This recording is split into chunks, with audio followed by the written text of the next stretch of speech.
farmer willing naman talaga to supply, willing naman talaga na magtanim. Pero siyempre kailangan may akibat na mga tulong, lalo na sa palisiya po. Halos wala na rin sa mga anak ng mga magsasaka ang gustong sumunod sa mga yapak nila. Itinuturing ang Pilipinas bilang isang bansang sagana sa Dahil agrikultura. laganap pa rin ang gutom sa bansa. The province is expecting to lose at least half its crop. Dahil komplikado ang ang problema, dapat ang gobyerno ay marunong makinig sa sektor. Yan yung wala. The problem is obvious. No more people to farm the land, no more crops to harvest, no more food on the table. Hunger.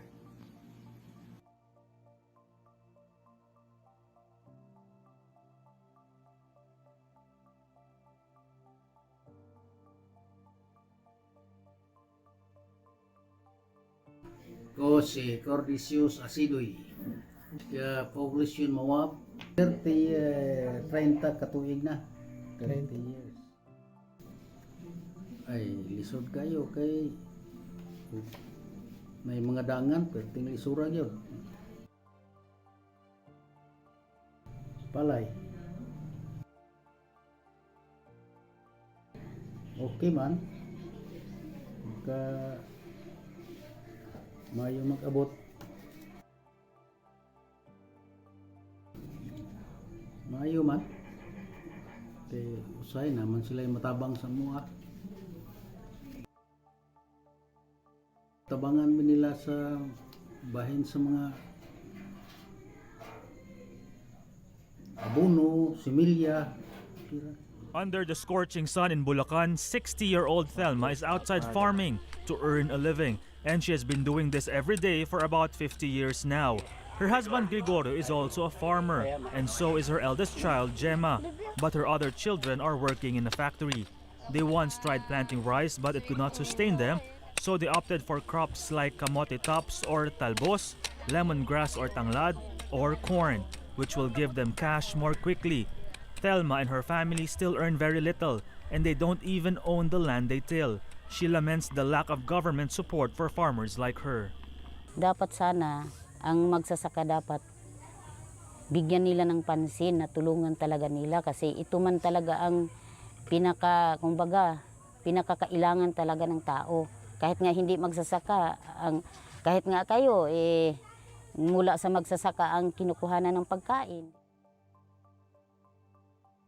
Isang magandang hapon sa inyo lahat. Ako si Dr. Sergi Vergara, Davao City, but I grew up in Tanawan, Batangas. I studied in Las Baños, Las Baños, of course. Now, I have my own company, Top Agro Products Company, and United Agri-Trade Corporation.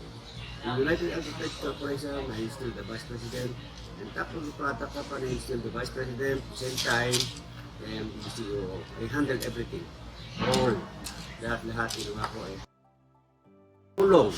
I started in this industry, agricultural industry, since 1976. It's almost 40 years.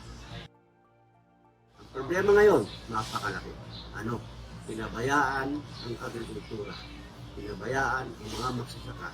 Pinabayaan maraming nangyayari na nangyayari sa kasalukuyan. Yung dapat sana ay mawala. Number 1 is corruption. Number 2, what support ang ibibigay ng gobyerno sa mga magsasaka at ang paano ibibigay na hindi magkakaroon ng corruption. Laki, marami. Kaya ganito yan. We are given the best agricultural school. Before, yun ang nag-aaral ako sa Las Baños. Yun ang mga classmates ko.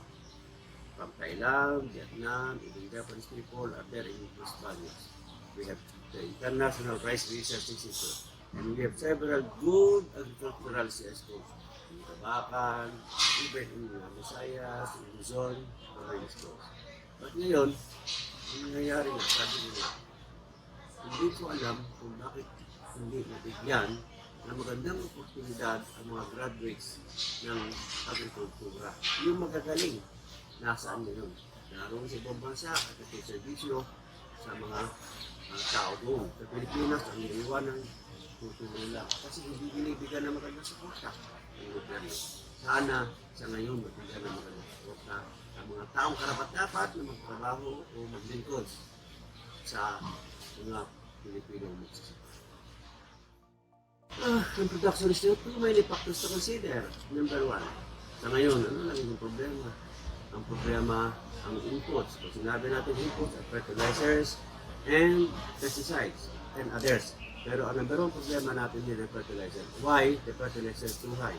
Because of the present problem now in Ukraine, in Russian war, and others, the peso, dollars, forex. Ibig ko sabihin, itatawag na peso, dollars, exchange rate. Siyempre, nagmamahal ang ating fertilizer. Ngayon, ang nangyayari? They're not giving the good support as far as pricing of the goods. Yung tinatawag na harvest. Isang magsasaka, lalo ka farmer, bigyan mo lang sila magandang presyo. Sigurado magtatalim yan. Pero ang problema, yung inputs na mahal na masyado, mahal lang yung cost of production, pero yung tinatawag na ani, harvest mo, ibebenta mo, kulang na kulang pa. Dahil mura ang presyo. Yun ang hinihingi natin yung support ng gobyerno na bigyan ng magandang presyo ang mga magsasaka. Ito, bigyan niya ng magandang tulong, maganda ibibigay sa farmer, yung magandang epekto. Pero huwag ang gobyerno magtutulog-tulugan sa problema ng farmers. Wala magiging magandang resulta. And this feedback must come from the farmers, from the agricultural technicians, the municipal agriculturists, the provincial agriculturists, hanggang dumating sa Secretary of Agriculture. Pag malaman nila ang problema, I think at nabigyan ng magandang solusyon ng problema, may pupuntahan ng Pilipinas. Para ngayon, gumagawa sila pero hindi pa halos dumarating sa level ng mga magsasaka. They're trying their best. Under the Marcos administration, I think they're trying their best. Napakasimple lang naman. Hindi ko alamin ang problema ng mga magsasaka. Kung malaman nila ang problema, bigyan ng solusyon. Ang presyo ng mga inputs like fertilizers and pesticides at ang presyo ng mga ani ng harvest nila, ng palay, ng mais, and others. Bigyan lang yan ng magandang suporta. Ang mga inputs natin, bigyan din ng magandang suporta. Ang presyo ng ani nila, maganda na yun. Very simple. Walang farmers, wala tayong kakainin. Yun ang bumubuhay ng Pilipinas. Ang mga magsasaka. Kung walang magsasaka, walang bigas, walang mais, walang baboy, walang isda, wala lahat. Kung walang magsasaka. Ano mangyayari? Dependent tayo sa importation. Anong tanong? Binubuhay ba ng economy? Kung puro na lang tayo importation? No. Kaya malaki ang role ng gobyerno sa ating mga magsasaka upang Pilipinas ay umunlad. Nakikita man nila ang problema, nakikita nila. Pero hindi ganun kabilis pa yung ginagawa ng gobyerno. Dahil isang mahabang proseso yan eh. Sa bago maayos ang lahat, maraming dapat gawin ng gobyerno upang maisaayos ang agrikultura. We are improved, but the problem na yung ating mga magsasaka, yung ating ginagawa dito is not supported by the government before. Sabi ko nga kanina, nasan sila? Yung magagaling, yung mga PhD graduate, laro sa ibang bansa, doon nagsiservisyo din sa mga ibang tao. Narito ang gobyerno, narito ang mga magsasaka. Kailangan ng gobyerno, tulungan ang magsasaka. Ang magsasaka, matutulungan ng gobyerno sa pamagitan ng pagbibigay ng magandang ani. Magtulungan ng gobyerno at ang magsasaka. Yun lang ang pinakamaganda. One of the major issues that the incoming Marcos administration could face later this year, food shortage. That's according to the Philippine Chamber of Agriculture and Food Incorporated. The group's president, Danilo Fausto, now joins us to tell us more about their dire warning. Mr. Fausto, good afternoon to you. Thanks for joining us today. Welcome to the program. Good afternoon, Karine. Mr. Fausto, a while ago you did make a mention as well that you see this, the food catastrophe, the food shortage happening later part of this year. We have a new administration coming in. What to you must they do right from the get-go to make sure that that shortage that you warn of won't happen? Well, immediately we need to have data, exact real data, so that we will know what to attack. We need to have focus on what products should we immediately, because we have limited resources, because of our debt burden and the giving of the Mandanas ruling of 27% down to the local government. There was really a diminished budget allocation for the national level. We heard the outcry of the Philippine Chamber of Agriculture and Food. As of now, the private sector, 95% of the total investment when it comes to food production in the Philippines is being spent by the private sector. Are you recommending the government to spend more and even invest more in food production? Okay, what we have prepared for budget for 2023 current is at the level of 270 billion.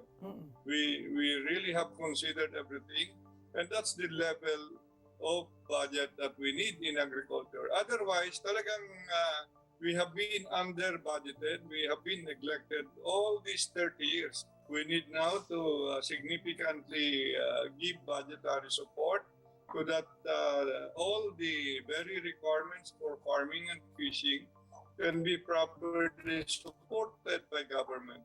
This time it's really a minimum budget for survival. Hunger is not an issue of charity.